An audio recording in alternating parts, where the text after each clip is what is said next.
Hassan Diop, je suis le coordonnateur du projet d'appui au développement des filières semencières dans le bassin du fleuve Sénégal. C'est un projet de l'OMVS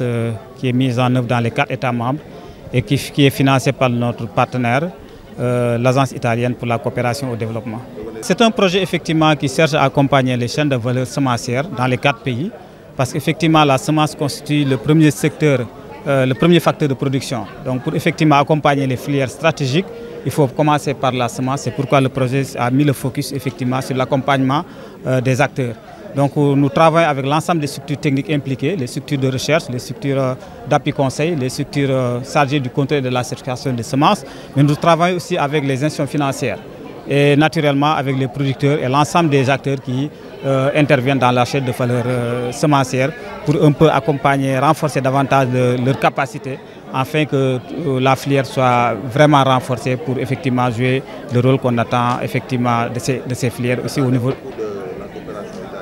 Oui, la coopération italienne nous appuie aussi bien sur le plan financier que sur le plan technique. C'est un partenaire technique et financier dont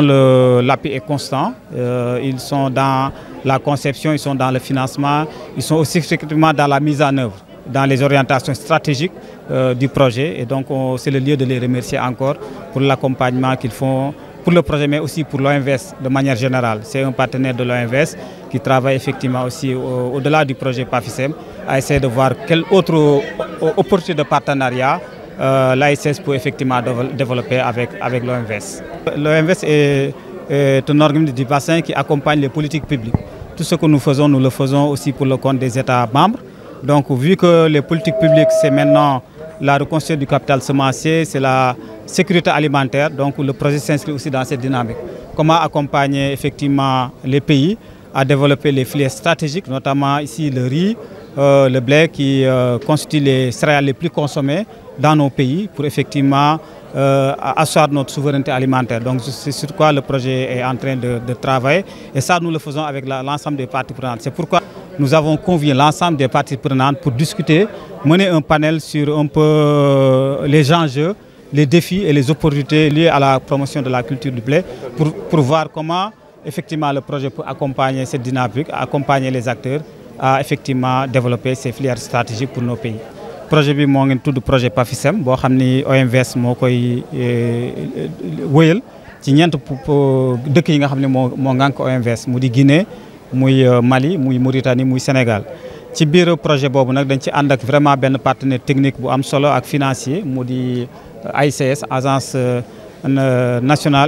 internationale pour la coopération au développement. L'AICS moo ñu ciy gunge te vraiment mu nekk gunge bu am solo aussi bien sur le plan financier que sur le plan technique pour que ñu mën a développer les filières stratégiques maanaam filières stratégiques yi nga xam ni ci pays yi te loolu filières yooyu riz da cee bokk, blé da cee bokk. moo tax tey jii ci édition bii nga xam ne mooy 3e édition foire internationale agricole du Nord bi nga xam ne OMVS moo ngi koy def en partenariat avec benn agence bu nekk fii Saint-Louis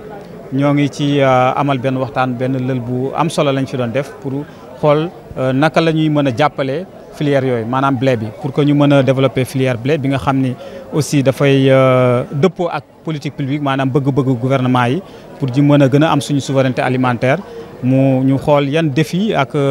yan jafe-jafe la ñuy rencontrer ak yan stratégie la ñu mën a teg pour mën a effectivement arriver à ça.